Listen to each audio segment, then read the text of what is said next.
a esta capacitación, le voy a pedir a la profesora Yelén Lafón, la directora del Centro de Educación Física número 2, que nos dé la bienvenida con unas breves palabras. Bueno, buenas tardes a todos.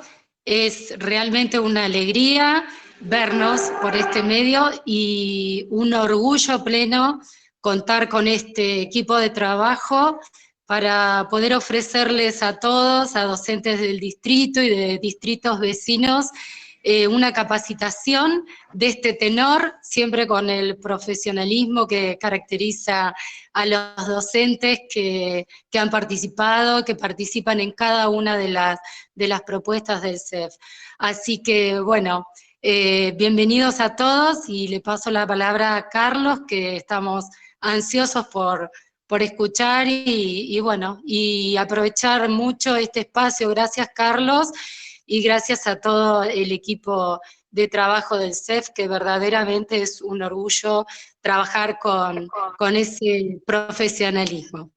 Gracias. Bueno, muchas gracias a Yelén, espero que me estén escuchando bien.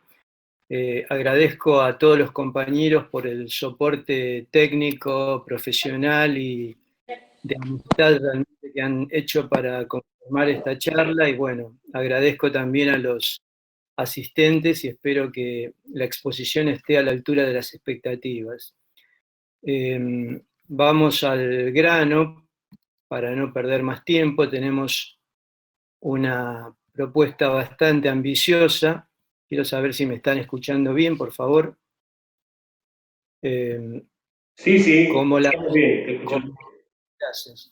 Como esto es una capacitación destinada mayoritariamente a profesores de educación física, quise enfocar los aspectos diferentes de ciencia justamente a llamar la atención, poner el foco sobre algunos aspectos que pueden ser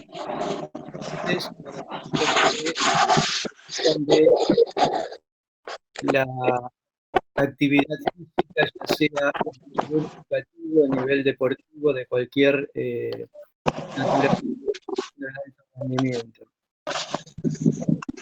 Hay un micrófono abierto, disculpen que está interfiriendo. Por favor, Rosario, cerrar el micrófono. La primera pregunta que, digamos, esperemos podamos contestar al finalizar esta disertación es: ¿qué tienen en común el alto rendimiento y la educación física? Es decir, los alumnos de una clase de educación física y los deportistas de alto nivel. Y para eso quise hacer como una especie de decálogo, es decir, elegí 10 temas, que es bastante ambicioso por el tiempo que tenemos de exposición, pero quise llamar la atención sobre estos temas debido a que en educación física, en virtud de mi experiencia de los años de docente, siempre ponemos el acento en los aspectos, digamos, que abarcan el estudio de la biomecánica, la fisiología del ejercicio, el metabolismo, etc. Y no hemos focalizado la atención en esta, digamos, creciente fuente de conocimientos que son las neurociencias, que creo que pueden nutrirnos de gran manera. Entonces, quiero hablarles hoy, poner el foco sobre los aspectos del desarrollo neurobiológico, que son temas que el profesor debe conocer, la perspectiva de análisis de la neuroanatomía, que esto es lo que se hace habitualmente en la carrera de educación física, o desde la neurofisiología, es decir, el estudio de los sistemas sensoriales, las bases neurológicas de la motricidad. Otro aspecto interesante que lo tocamos poco, pero que me gustaría llamar la atención sobre él, es la plasticidad neuronal, el aprendizaje y la memoria motriz. El cerebro y deporte, es decir, cómo se modifica el cerebro con el entrenamiento, el desentrenamiento y la presencia de lesiones, efectos neuroprotectivos del ejercicio según numerosas investigaciones, los ritmos circadianos y el deporte, que de esto hemos hablado un poco en otras presentaciones anteriores, pero quisiera volver a llamar la atención. Algunas palabras sobre el futuro que ya está acá, es decir, qué nos espera. Y por último, otro tema que también hemos tocado respecto al sueño y deporte. Vamos a analizar entonces el primer tema, ponerlo en foco, respecto al desarrollo filogenético.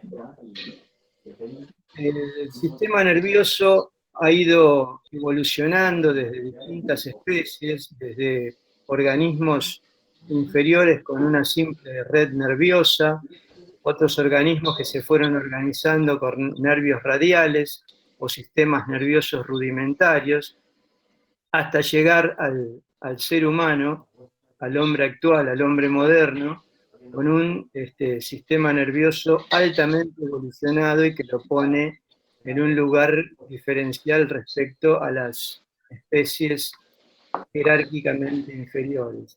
El cerebro ha ido evolucionando no solo en tamaño, en las distintas especies, sino en complejidad. Pero una de las cosas que más define, digamos, al hombre es la teleencefalización del cerebro, es decir, la proyección anterior, las áreas, la parte anterior del cerebro, y los giros y circunvoluciones que le dan la complejidad, las adaptaciones de. Por otra parte, hay otro aspecto muy importante en el desarrollo filogenético, que es la comparación del tamaño del cerebro en relación al peso total. En este caso tenemos el elefante con un peso de un cerebro de 5 kilos comparado con el ser humano con apenas 1,5 kg, 1,6 kg, hasta 1,8 kg. Pero lo importante es la relación entre el peso del cerebro y el peso del cuerpo en porcentual, donde el elefante que estaba aquí en primer lugar pasa a tener apenas un 0,20%, un orangután 0,95%, y el hombre pasa a tener un 2,33% en relación a su peso corporal. Como verán acá, hay una lauchita que tiene 3,33%, pero la diferencia es que gran parte del sistema nervioso de la rata está, digamos, abocada a el olfato y no tiene los giros ni las circunvoluciones que tiene el cerebro humano. Otro aspecto importante es considerar dentro de los primates, que el hombre no es más que un primate moderno, digamos, el humano moderno se encuentra en la escala más alta de esta evolución si comparamos la masa, digamos, del cerebro con la masa corporal, es decir, es la especie que ha logrado una mayor relación peso-masa, digamos, respecto a los individuos de especies predecesoras o que podemos considerar que han sido predecesores en la escala biológica. Desde el punto de vista ontogenético, ahora es otro análisis interesante para hacer, el sistema nervioso comienza formándose como una placa trilaminar, donde tiene una parte de endodermo, mesodermo y ectodermo. El sistema nervioso deriva de la parte más externa. Primero se hace una placa, después se hace un surco, luego se forma un tubo, y de ese tubo van a surgir vesículas, originalmente 3 vesículas, la parte anterior que se llama prosencéfalo, la del medio, y la más posterior que es el romboencéfalo, de donde van a surgir las vesículas definitivas. La primera se va a formar el diencéfalo y el telencéfalo, que es donde el ser humano tiene el mayor desarrollo. El mesencéfalo va a permanecer igual, y de la última vesícula, del romboencéfalo, se van a formar el metencéfalo y el mielencéfalo, que va a dar lugar a la médula.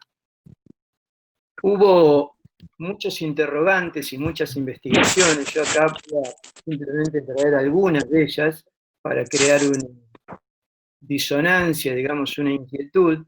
En este caso, se han abocado a responder algunos interrogantes.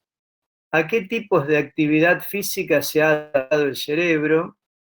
¿Cómo ha coevolucionado el cerebro humano con los patrones de actividad física? Y finalmente, ¿para qué tipos de actividad física los cerebros humanos están pobre o inadecuadamente adaptados? Esta es la investigación del 2018, relativamente reciente, y nos habla de lo siguiente: los chimpancés tienen toda la estructura física, brazos largos, manos grandes, la estructura corporal, digamos, adaptada para trepar, en tanto el Australopithecus, digamos, un nivel evolutivo superior al chimpancé, pero inferior a la escala del hombre, pudo bajar de los árboles, orientarse verticalmente, y todas las adaptaciones estructurales, la longitud de la cadera, la pelvis, las inclinaciones articulares, etcétera, lo adaptaron para caminar de pie. En tanto, el Homo erectus tuvo todas las adaptaciones para poder correr y desplazarse. Eso le permitió, digamos, la selección natural favoreció a los cuerpos con estas adaptaciones, y las adaptaciones fueron hacia la resistencia, que le permitía, digamos, adaptarse a las demandas de caza y recolección. La comida era muy limitada, y entonces los cerebros, que son energéticamente bastante costosos, es decir, necesitan un 20-25% de toda la energía del cuerpo en reposo, necesitaron evolucionar para responder a esas demandas. Y por último, respecto a la pregunta de para qué tipos de actividad física los cerebros humanos están pobres o inadecuadamente adaptados, definitivamente están pobremente adaptados a la inactividad física, y a todas aquellas actividades que demandan aceleración, desaceleración e impactos, como requieren algunos deportes modernos.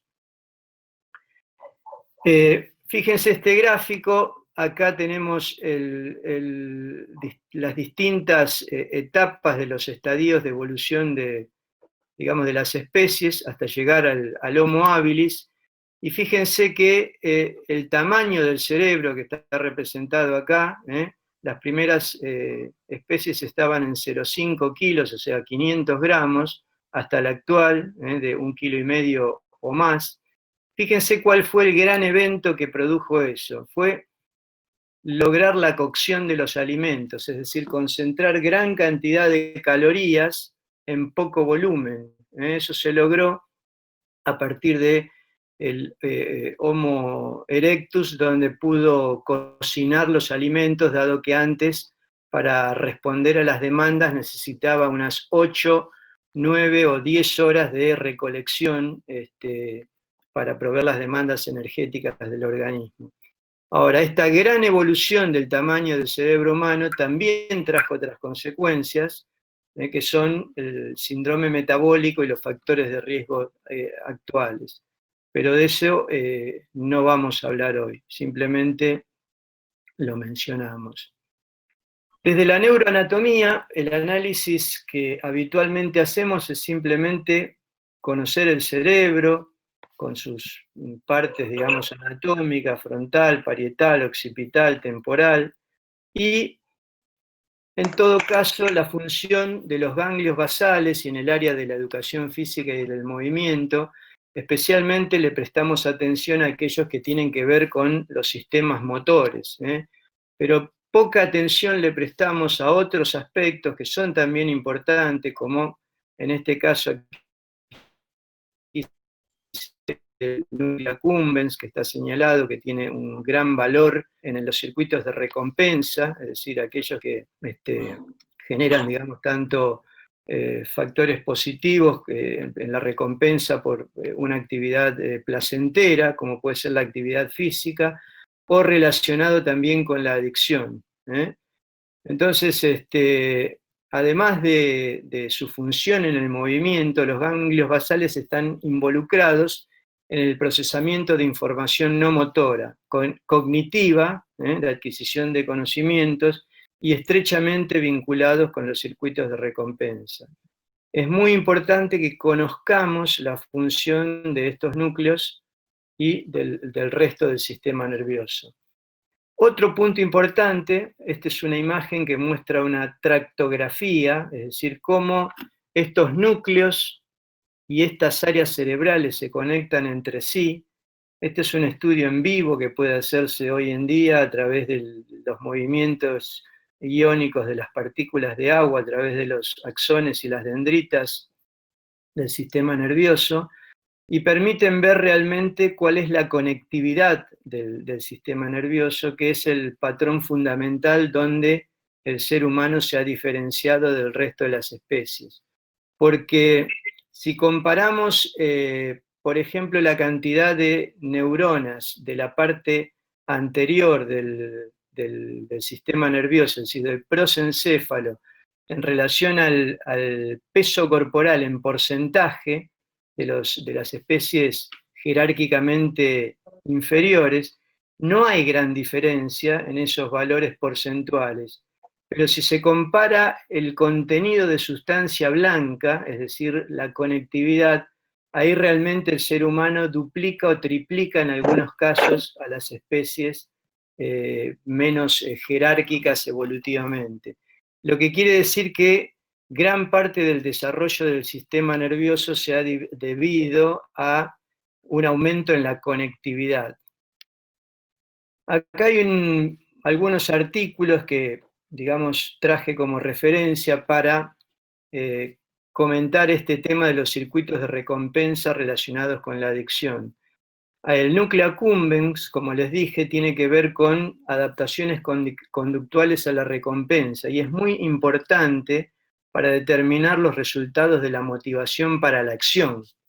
¿Qué significa esto? Por ejemplo, motivación para el ejercicio, para la actividad física, pero también muy cerca, en el mismo núcleo, digamos, hay poblaciones neuronales cuyas fallas de funcionamiento pueden desencadenar adicción, depresión, ansiedad y alimentación hedónica, es decir, por placer, que lleva a la obesidad. Entonces yo lo planteo como una especie de lucha, digamos, entre un grupo neuronal y otro para lograr prevalecer, y el que prevalezca va a depender, digamos, de los estímulos ambientales que reciba. Hay otro núcleo muy pequeñito que se llama avénula, que está por arriba de la epífisis, de la glándula pineal, que también tiene un rol importante, está involucrado en la motivación para el ejercicio, en la regulación del estado hedónico. Es parte de un circuito de refuerzo intrínseco, pero también muy cerquita, digamos, hay neuronas en ese núcleo que se relacionan con fenotipos depresivos. Todo depende de digamos, de la relación con el ambiente. Y acá tenemos algunas investigaciones que han relativamente recientes profundizado sobre estos aspectos. Respecto a las áreas cerebrales, como todos saben, además digamos, de la división clásica anatómica, existen áreas primarias para la percepción de las distintas modalidades sensoriales, de manera que tenemos, por ejemplo, un área sensitiva que está por detrás, digamos, de la cisura vertical, la cisura de Rolando, exclusivamente sensitiva, es decir, la sensibilidad primaria, un área motora, que está en la zona por delante de esa cisura horizontal, un área visual que está en la corteza posterior, en la parte parietal, y un área auditiva primaria que está en el giro o en la circunvolución temporal superior, en la parte, digamos, media. Este es el enfoque clásico, pero como verán más adelante en la charla van a ver que no es tan simple como digamos, ubicar todas estas grupos neuronales encargados de una función en un determinado lugar como una visión, digamos, espacial de un mapa.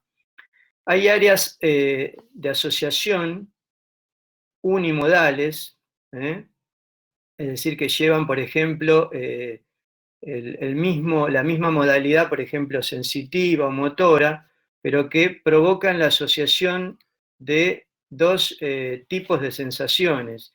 Una de las más importantes es la somatosensorial, donde se integran estímulos, digamos, de distintas áreas, que está en la corteza parietal, el área de asociación visual, que está inmediatamente por delante de la visual primaria, donde acá la visual primaria se encarga, digamos, de ver una imagen pixelada, grosera, y la visual le da la forma 3D, los colores, percibe el movimiento, etcétera, etcétera, y se asocia a su vez con otras cortezas. El área de asociación auditiva, acá ampliando la corteza temporal superior, el área somatomotora o premotora, y finalmente las de asociación multimodal, que estas son las áreas que han llevado, digamos, al hombre a evolucionar y estar en el estado actual de desarrollo biológico en el que está. Tenemos un área posterior multimodal, que es una de las áreas que más desarrollo ha tenido en nuestra evolución, que se encarga de la localización visoespacial selectiva, del lenguaje y de la atención. Conecta con muchas otras áreas, pero en esta zona, digamos, está muy cercano a esta área que se llama área de Wernicke, que es el área, digamos, de comprensión del lenguaje, diferente de otra área que está en la parte frontal, que se llama área de Broca, acá marcado en color naranja, que es el área de producción del lenguaje. Son conductas que caracterizan especialmente a la especie humana. Por otro lado, tenemos la corteza multimodal de asociación prefrontal, que se encarga de la planificación del acto motor, la producción del lenguaje, como les dije, y del juicio. Y finalmente un área límbica, que ocupa un montón de lugares en distintas partes del sistema nervioso, que incluye el tálamo, el hipocampo, esta parte de la corteza que se llama cíngulo, e incluso el cuerpo mamilar, relacionado con las emociones, la amígdala, una parte muy, muy importante en la construcción, digamos, de la realidad por parte del ser humano. Desde la neurofisiología hay estudios hoy en día que permiten, estudios en vivo, digamos, permiten estudiar las funciones del sistema nervioso, en este caso del cerebro, donde se iluminan selectivamente las áreas que están siendo utilizadas y que están siendo puestas en juego. Está también la posibilidad, con estudios electrofisiológicos, de captar la señal electroencefalográfica. Acá lo ven con cables, digamos, pero hay tecnología hoy en día ya para hacerlo en forma inalámbrica, el registro de la función neuronal de distintas partes del sistema nervioso. Este es el estudio tractográfico que, como les dije, permite visualizar las distintas conexiones, digamos, de las áreas cerebrales o las áreas de proyección a los núcleos medulares o a los distintos lugares de funcionamiento del sistema nervioso. Y la simplificación relativa, de la que les hablaba antes, a partir de un proyecto Conectoma Humano, que se desarrolló durante muchos años, permitió hacer un nuevo mapeo, digamos, de todo el sistema de distribución funcional del cerebro, donde a las 52 áreas originales que habían sido descritas por los fisiólogos, digamos, anteriores, a partir de la utilización de imágenes de resonancia magnética multimodal, usando un enfoque neuroanatómico y machine learning. Esto es inteligencia artificial, es decir, se le enseña a una máquina a leer, en este caso imágenes, y a dar digamos, un punto de vista objetivo sobre determinada cuestión. Se describieron 180 áreas por hemisferio delimitadas por cambios nítidos en la función, en la arquitectura y en la conectividad. Esto se hizo con 210 adultos jóvenes sanos. Por eso les digo que es muy importante que no perdamos el ritmo de tomar conocimiento de estas cuestiones y podamos avanzar en el enfoque de las neurociencias aplicadas a la educación física y los deportes.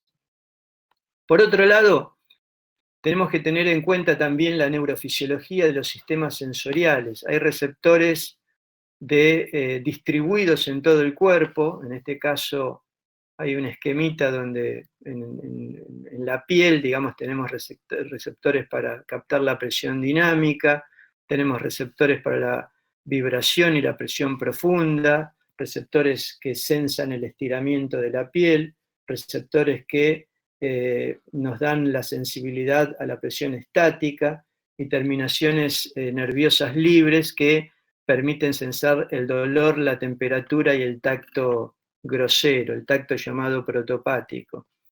Por otro lado, tenemos también receptores en las articulaciones, en los órganos tendinosos de Golgi, es decir, en cada tendón unido a los músculos, y en los usos musculares, que nos dan información propioceptiva, es decir, informan de las posiciones relativas del cuerpo en el espacio. Todas esas fibras suben desde la piel o las vísceras, las distintas partes del cuerpo, por distintos tractos. Acá está representado a la izquierda los tractos ascendentes y a la derecha los tractos descendentes. Estos serían los aferentes y estos los eferentes, estos los sensitivos y estos los motores, donde, por ejemplo, en el cordón posterior va la sensibilidad propioceptiva consciente y el tacto fino. En el espino talámico lateral va en el cordón lateral el dolor, la temperatura y el tacto grosero, y la sensibilidad profunda inconsciente, es decir, aquella que no llega a niveles corticales, va por el cordón lateral. Sin olvidar la importancia de la relación del órgano estatoacústico, es decir, la importancia del oído como parte de todo este sistema también de receptores articulares, musculares y tendinosos, el órgano del equilibrio que sensa, digamos, cambios mecánicos y los traduce a ondas eléctricas que pueden ser interpretadas por el sistema nervioso. Y por último, la visión, la vista, que ha sido, como les dije antes, uno de los elementos que le ha dado mayor capacidad de conectividad al cerebro y a la evolución del sistema nervioso del ser humano. Todas estas estructuras ascienden en los sistemas sensoriales y tienen estaciones de relevo en distintas partes. Por ejemplo, en el sistema de dolor y temperatura, la primera neurona está en el ganglio posterior de la raíz dorsal, hace sinapsis con una neurona en el asta posterior, acá estaría la segunda neurona, se cruza del otro lado, asciende, llega al tálamo y va a la corteza sensitiva primaria, que es el área digamos, donde se representa un homúnculo sensitivo, es decir, un hombre pequeño. Se dice que la representación es somatotópica, es decir, hay una representación punto a punto, pero tanto acá como a nivel talámico, como a nivel nuclear, como a nivel medular, de una figura humana donde cada parte del cuerpo tiene una representatividad. Y fíjense que las manos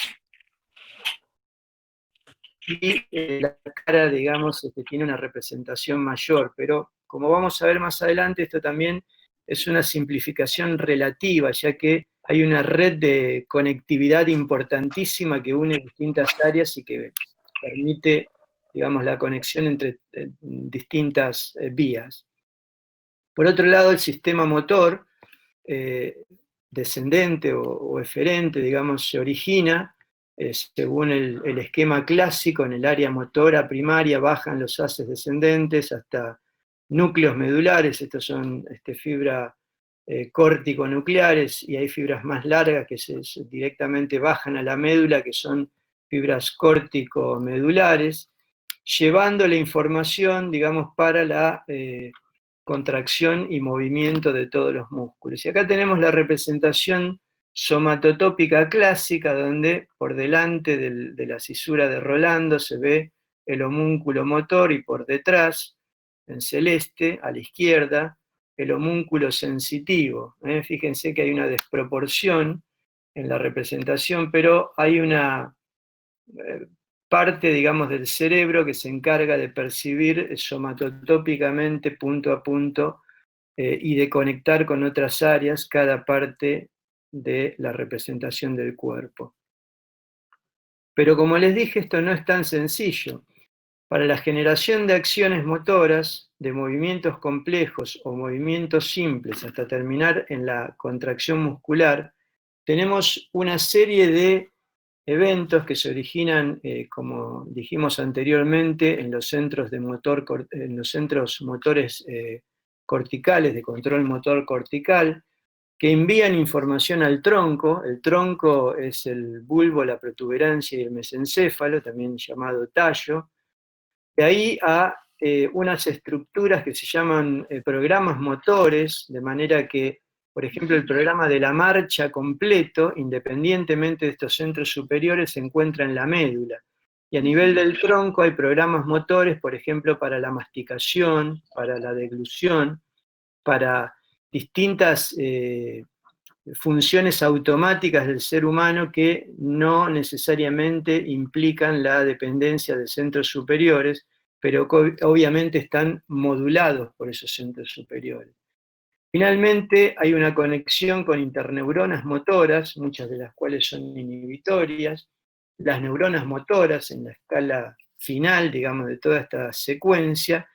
Y finalmente los músculos, que son quienes provocan la contracción muscular, pero a su vez envían aferencias sensoriales a las neuronas motoras y a las interneuronas, que a su vez reciben información de centros corticales, del tronco, y de los programas motores automáticos en los niveles superiores. Todo esto modulado por el cerebelo. Estas serían conexiones en serie, de aquí hacia abajo, y el cerebelo y los ganglios de la base actúan modulando el movimiento en paralelo para que tengan una iniciación correcta, para que tengan fluidez y para que tengan precisión. Vamos a poner el ejemplo para terminar el análisis de estas cuestiones de cómo sería la enseñanza de una destreza motriz desde el punto de vista neurofisiológico, pero extremadamente simplificado. Es mucho más complejo que esto. La explicación hablada sería captada por la corteza auditiva, es decir, le estoy explicando al deportista, al alumno, cómo sería el movimiento. Me escucha y asocia, manda esa información a su corteza, a su área de asociación auditiva, que a su vez manda la información al área de Wernicke, que, como les dije antes, es el área encargada, digamos, de la comprensión del lenguaje. De ahí a la corteza prefrontal, donde comparo, digamos, esa información que estoy recibiendo con la experiencia previa de actos motores y otras cuestiones. Si hay preguntas, es decir, el alumno, el deportista pregunta, se activa el área de Broca, que es la que permite la articulación de la palabra hablada. Si hay demostración, es decir, el docente, el profesor, muestra o hace mostrar a otro ejecutante el movimiento, va a la corteza visual primaria, luego a la secundaria para que asocie las distintas modalidades sensoriales.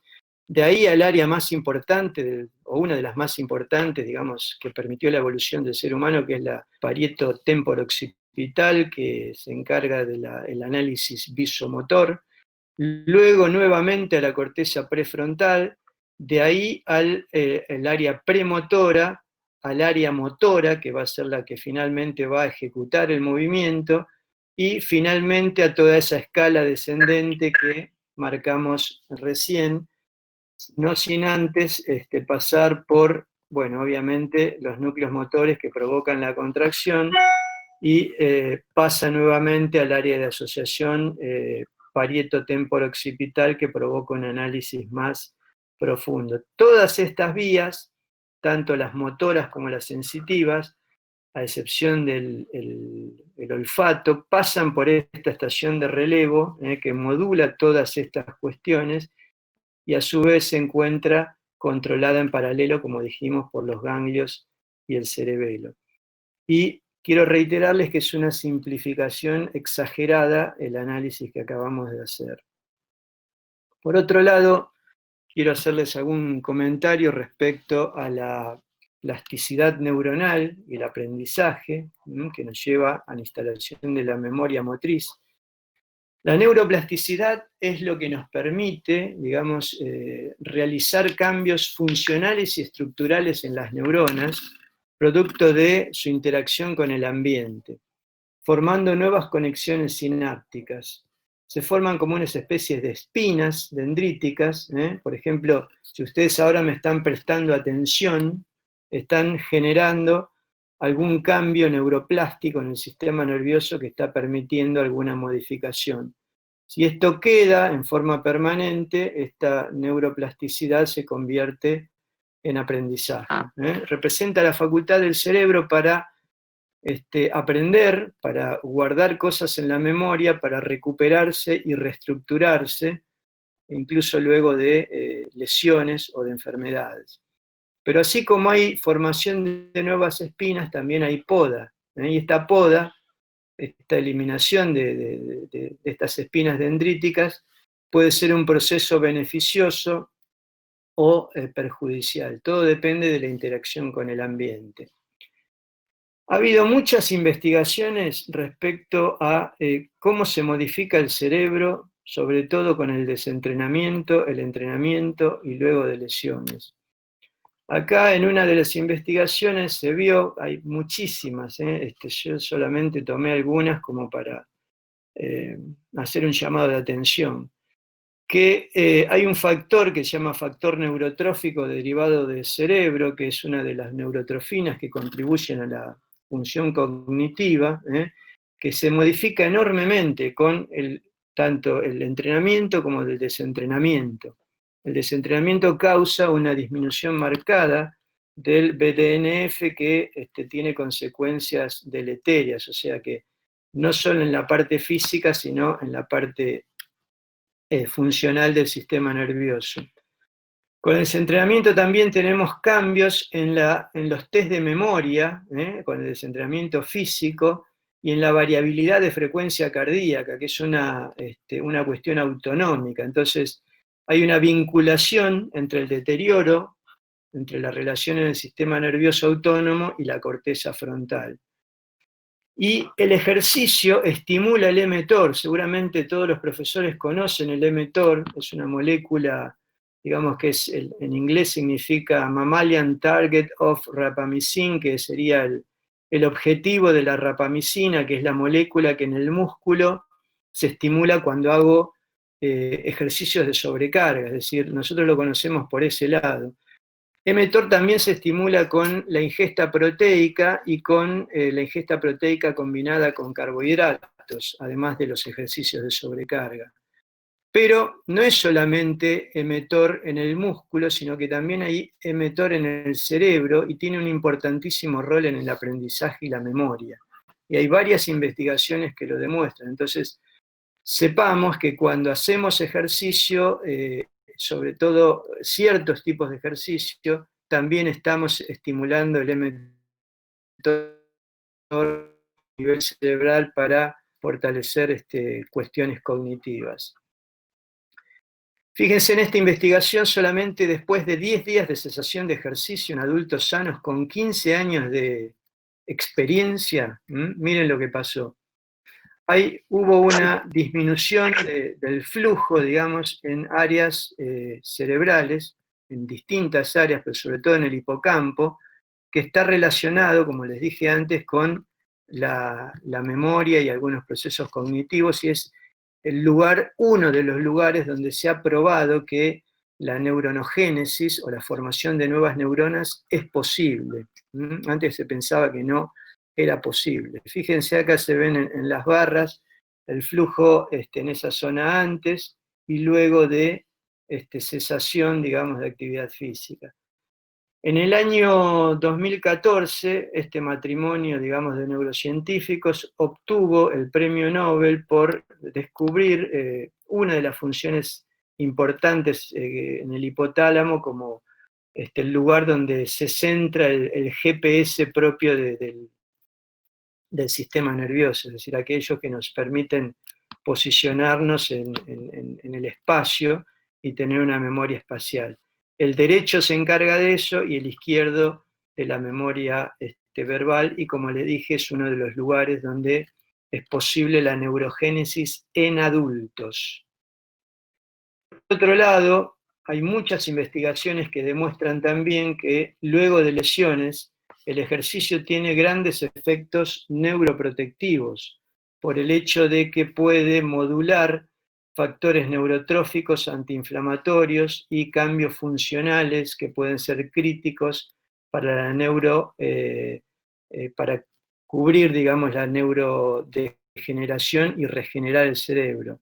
Es decir, hay posibilidad, incluso luego de accidentes cerebrovasculares o de traumatismos, de que otras zonas del sistema nervioso tomen la función de las zonas alteradas y, por esta plasticidad que nombramos antes, puedan asumir esa función. Fíjense acá, hice una recopilación solamente de los últimos 10 años, y hay 4.247 investigaciones, y está filtrado por revisiones, o sea, son solamente aquellos que han revisado distintos trabajos, que nos hablan sobre neurogénesis. Y el ejercicio físico es un gran potenciador de la neurogénesis. Entonces tenemos una herramienta importantísima para desarrollar en este campo. No solo en el hipocampo, sino en el hipotálamo y en otras áreas cerebrales. Y lo más importante es que no solo con ejercicio, sino que con cuestiones dietéticas, ambientales y hormonales podemos inducir neurogénesis. Acá tengo algunos comentarios sobre cómo algunos factores relacionados con la nutrición afectan esa neurogénesis adulta. Por ejemplo, el envejecimiento, la neuroinflamación, el estrés oxidativo y factores del estilo de vida como dietas altas en grasas saturadas, azúcares y obviamente las adicciones. Pero por otro lado, hay aspectos que inducen la neurogénesis o que ayudan a formar nuevas sinapsis y nuevas neuronas. Acá nombramos algunos: la curcumina, el resveratrol, los polifenoles de arándanos, los sulforanos que están en las coles, el ácido salviónico, que es un químico, y las grasas poliinsaturadas. Entonces, tenemos elementos, digamos, como para luchar contra la neurodegeneración y favorecer la neurogénesis. Fíjense acá otro, la restricción calórica, del que hablamos bastante en una charla anterior, digamos, las dietas, los ayunos intermitentes. Una vez más, el ejercicio físico y el aprendizaje. Otro aspecto importante son los ritmos circadianos, cómo influyen en nuestro sistema nervioso los ritmos circadianos y la actividad física. Muchísimos estudios demostraron que los ritmos influyen en la performance deportiva y en el rendimiento máximo, en fuerza, en flexibilidad, en control motor, en función perceptual y cognitiva. Este ritmo circadiano nos habla de que a determinados horarios fijos, digamos, hay un núcleo que se encuentra sobre el quiasma óptico, se llama núcleo supraquiasmático, que regula, digamos, el reloj biológico interno para predecir la liberación de ciertas hormonas, de ciertos neurotransmisores y de ciertas cuestiones que ayudan o desfavorecen el desarrollo y el normal funcionamiento del sistema nervioso. Es muy común las alteraciones del ritmo circadiano, sobre todo ahora en estado de pandemia, y en los deportistas ocurre mucho en las cuestiones de los viajes, donde atraviesan varios usos horarios, el famoso jet lag. En penúltimo término, digamos, quisiera hacer algunos comentarios sobre cómo el futuro ya nos está invadiendo, por decirlo de alguna manera, a través de las distintas tecnologías que hacen un gran impacto en nuestra vida. Hace 10 años atrás, por ejemplo, el uso de los GPS, los acelerómetros y los medidores de impactos cefálicos prácticamente recién iniciaban, y hoy en día todos los equipos o la gran mayoría de equipos de primera línea tienen estos dispositivos. El uso del Big Data en el deporte, el seguimiento a través de los videos, que se llama traqueo, el scouting, es decir, la selección de talentos a través de estas herramientas, el uso de la inteligencia artificial, hoy en día se usa inteligencia artificial para predecir el rendimiento incluso online, en vivo, en un partido de un deporte de conjunto, y darle información al cuerpo técnico inmediatamente sobre la performance de un jugador, no solo en aspectos físicos, sino técnicos, tácticos, estratégicos, decisiones, duelos, etc. El uso de apps que nos mejoran la calidad de vida, sobre todo en el área de la educación física y el deporte. Y la calidad de vida, ha habido un incremento enorme de todas estas aplicaciones. Me gusta pensar, ya hay gimnasios inteligentes, y me gusta pensar que en el futuro vamos a tener también escuelas inteligentes. El uso de la genética computacional, que permite hacer nutrición y entrenamientos personalizados. Todas estas herramientas ahora están al alcance de la mano, todavía seguramente son caros, pero en el futuro se van a ir reduciendo sus costos, y de hecho ya lo han hecho mucho, y acercándose a todo el mundo. La interacción cerebro-chips, hay posibilidad de modificar el dolor o implantar chips, por ejemplo, para curar la epilepsia o para tratar dolores crónicos, y esto prácticamente recién comienza. La interacción cerebro-máquina, ahora les voy a mostrar una foto de esto, el monitoreo inalámbrico de las ondas cerebrales, como les dije antes, el uso de exoesqueletos, tanto para las tareas de la industria como para la discapacidad, y el monitoreo del sueño. Acá tenemos unas imágenes, esto es un casquito, digamos, que inalámbricamente mide, se coloca en el encéfalo, en la cabeza, y mide las ondas electroencefalográficas y permite captar el funcionamiento en vivo, digamos, y leer los resultados en una pantalla de una computadora o una aplicación. Imagínense mientras se hacen movimientos o se está realizando un aprendizaje. Con este y otros dispositivos es posible manejar drones solamente con la energía del sistema nervioso, autos de carrera, juegos electrónicos o aparatos, por ejemplo, de uso hogareño. Y en el área de la discapacidad, la posibilidad de manejar dispositivos que facilitan la vida a personas discapacitadas, hasta la utilización del exoesqueleto, que permite la realización de la marcha, por ejemplo, en personas que tienen lejías o parálisis. Ya son una realidad, como les dije antes, los gimnasios, donde es posible, además de estimular las cualidades motoras y físicas, la fuerza, la velocidad, la resistencia, las capacidades energéticas, etc., monitorear online en pantalla gigante, el rendimiento metabólico y cardiovascular de los participantes, y también tener un sistema de luces, colores y desafíos, digamos, cognitivos, que además de estimular los sistemas energéticos puedan interactuar con el sistema nervioso. Y por último, quiero hablarles de, cerrando ya el decálogo de sueño y deporte, simplemente 2 diapositivas, por cómo afecta el sueño, que es el 30% de nuestra vida, no solo la deficiencia del sueño en futbolistas de élite, sino la calidad de vida de las personas normales. Provoca, en el caso de los deportistas, una disminución del llenado de glucógeno muscular, la reparación del daño muscular del entrenamiento y alteraciones en la función cognitiva y fatiga mental. Obviamente todas cosas necesarias para la performance. Nosotros hoy en día tenemos un montón de dispositivos de tecnología para medir el sueño.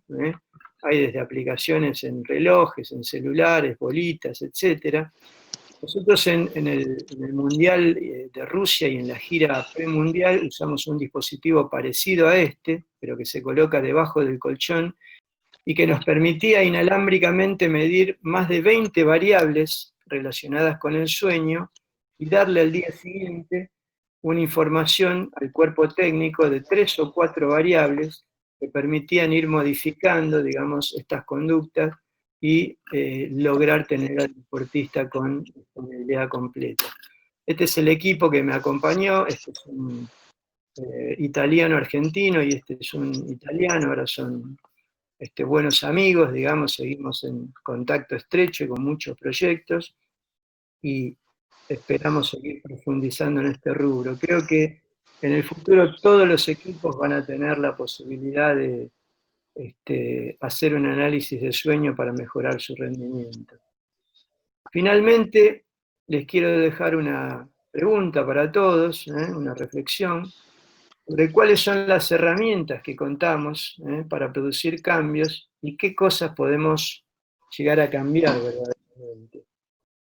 Contamos con la alimentación, con el ejercicio, con la enseñanza, aprendizaje, con la meditación, otro rubro también muy importante, la tecnología, como todo lo que les mostré, la epigenética, se pueden hacer cambios en los genes, a partir de todas estas cosas, se metilan, se cambian químicamente algunos componentes de nuestros genes, las proteínas que acompañan los genes, y eso modifican la expresión de los mismos y hasta se puede transmitir a la herencia. Con todas estas herramientas podemos cambiar nuestra calidad de vida, nuestra salud y nuestra longevidad, nuestra actitud y el rendimiento.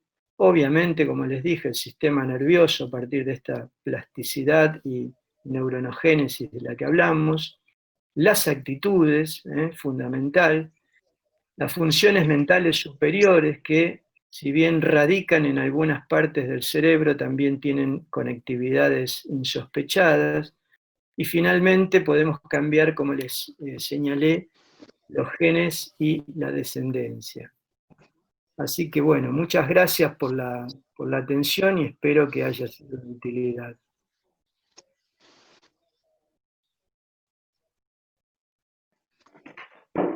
Muy bien. Carlos, hay una pregunta. Por un lado preguntan, ¿la poda neuronal se produce durante el sueño, en estado de vigilia o en ambos? Se preguntan. Hay otra pregunta. ¿Me escuchaste? Sí.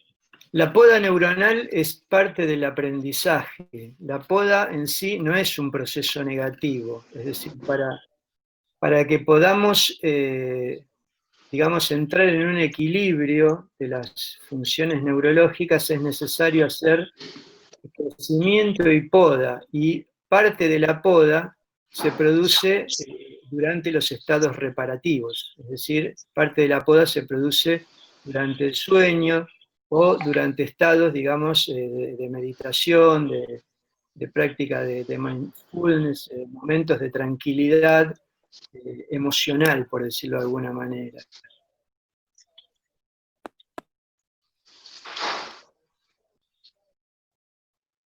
Bien. Hay otra pregunta. de Rubén Ayala, dice, la preocupación actual es la afección del SARS-CoV-19 al cerebro, dado que se estima que un 50% de pacientes con afecciones neurológicas, instaurando la sospecha sobre las causas de insuficiencia respiratoria, radica en cuestiones del nivel cerebral.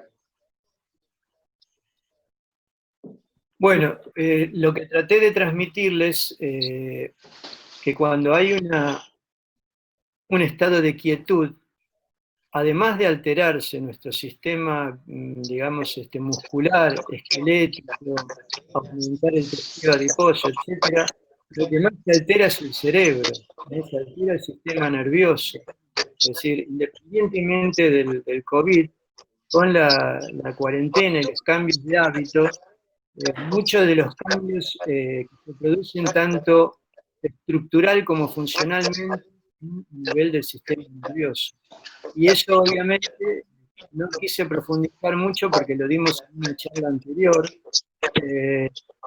Los ritmos circadianos llevan a un círculo, la alteración de los ritmos circadianos lleva a un círculo vicioso, digamos, con exceso de alimentación hedónica, alteración de los horarios de sueño, alteración de los horarios de ejercicio, disminución del gasto calórico, etcétera, etcétera, y obviamente produce consecuencias deleterias sobre el cerebro y afecta los factores de riesgo, la hipertensión, el síndrome metabólico, la obesidad, la dislipemia, etcétera, etcétera.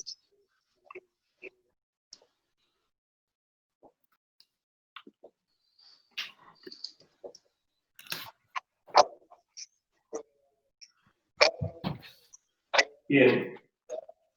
Ale, habilita el micrófono.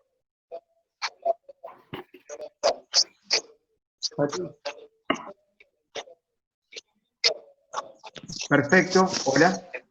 Ayelén, si podés decir unas palabras de cierre y agradecer a todos los presentes. Si vemos que no hay más preguntas, activar el micrófono. Nos va a dar unas palabras la directora del CEF número 2, la profesora Ayelén Lafón.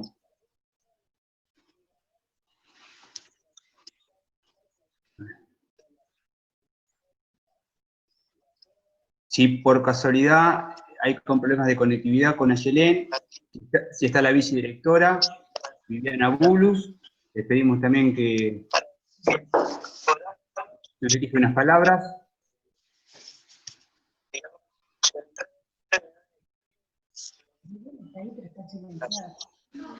Están silenciados. No sé si me habrán... Si pueden desactivar el micrófono. Bueno, capaz que tienen un problema de conectividad, esto puede pasar. Esperemos un segundo más, si se puede abrir el micrófono a Ayelén Lafón o Viviana Bulus, que son del equipo de conducción del Centro de Educación Física número 2, para darle cierre a esta capacitación.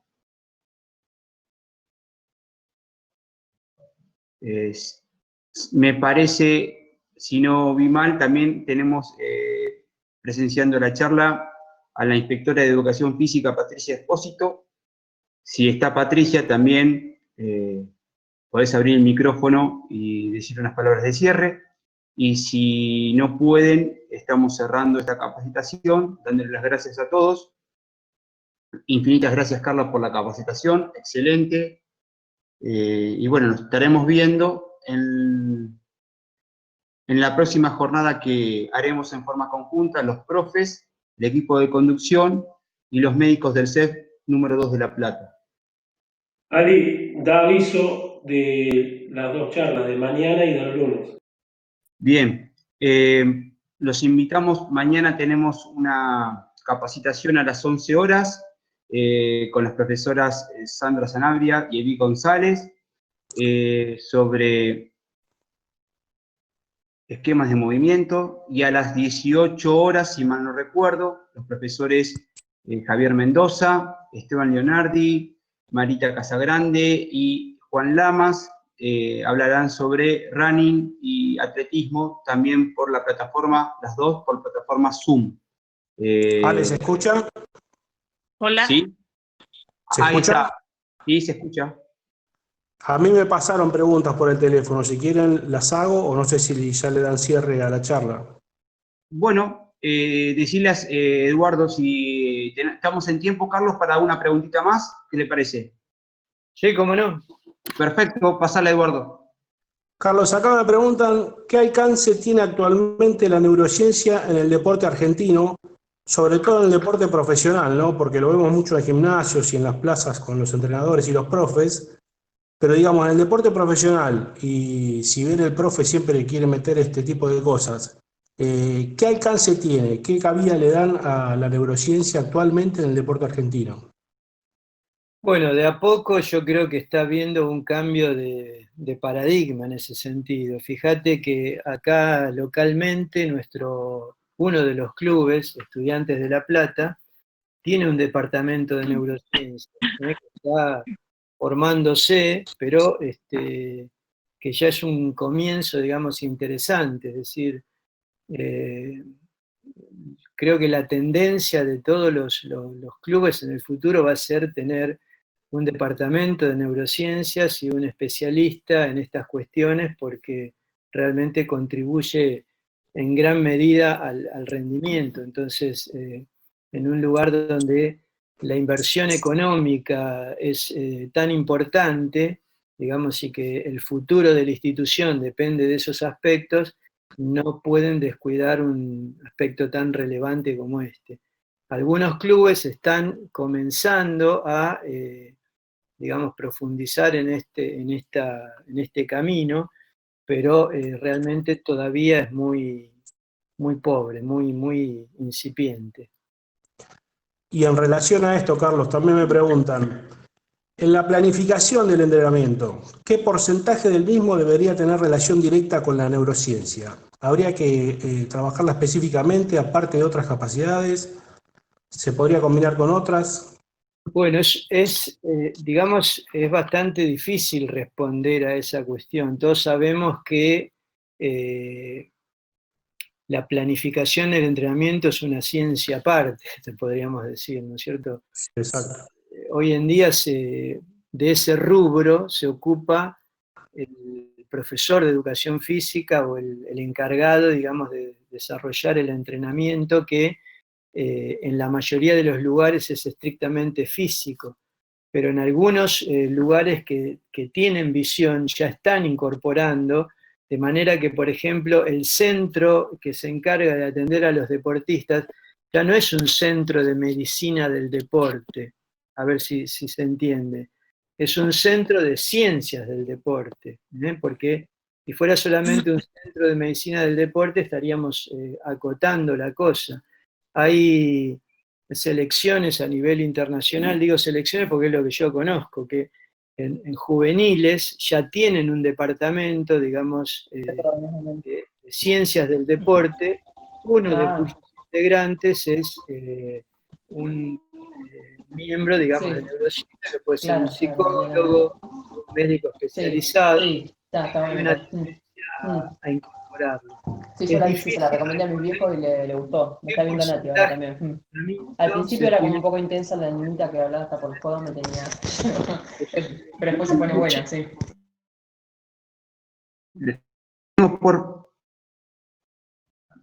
Por favor, el que tiene el micrófono abierto, si lo puede cerrar. Carlos, habilita el micrófono vos. Porque Sí.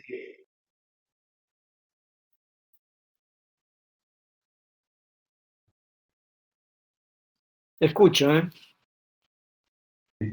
Si hay más preguntas. Si no hay más preguntas, Carlos, me parece que ahora sí pudo Ayren abrir su micrófono. Si no lo puede abrir, te pido, Fabián, que Ahí, ¿me escuchan? Perfecto, Ahí Ayren, está, te si no, escuchamos. yo también. Bueno, Patricia dejó tus saludos y celebra particularmente la tarea y este ciclo de charlas y de capacitación. De mi parte es siempre un gusto y un placer y que podamos encontrarnos todos, seguir capacitándonos y fomentar estos espacios. La verdad, Carlos, interesante, como siempre, como cada charla, así que los esperamos a todos en el resto de charlas y de capacitaciones, como bien dijo Alejandro, las que se vienen y preparan cada uno de los profes del CEF. Gracias a todos, ahí está, se ve el posteo de cada una de los encuentros. Gracias, Carlos, y bueno, es un placer para el CEF y la verdad que es un prestigio poder contar con este equipo de trabajo. Y gracias a todos los docentes. Bueno, gracias a todos por participar y espero que sea de utilidad y que sirva para generar inquietudes y seguir perfeccionándose, capacitándose. Muchas gracias. Ale, y recordarle a la gente que nos siga en @CEF2LaPlata, que ahí se pueden ir enterando de las siguientes charlas y capacitaciones. Sí.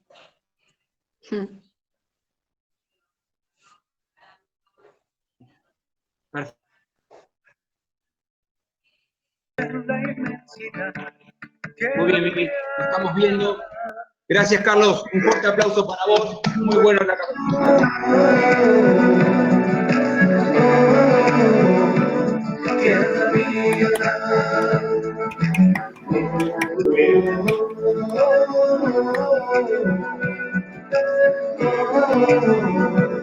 Tierra mía, somos nada en este mundo y de nada somos dueños. Todo nace de tu centro, tierra mía.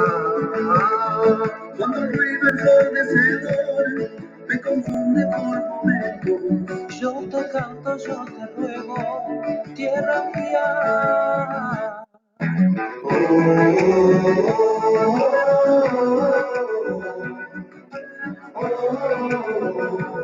Tierra mía.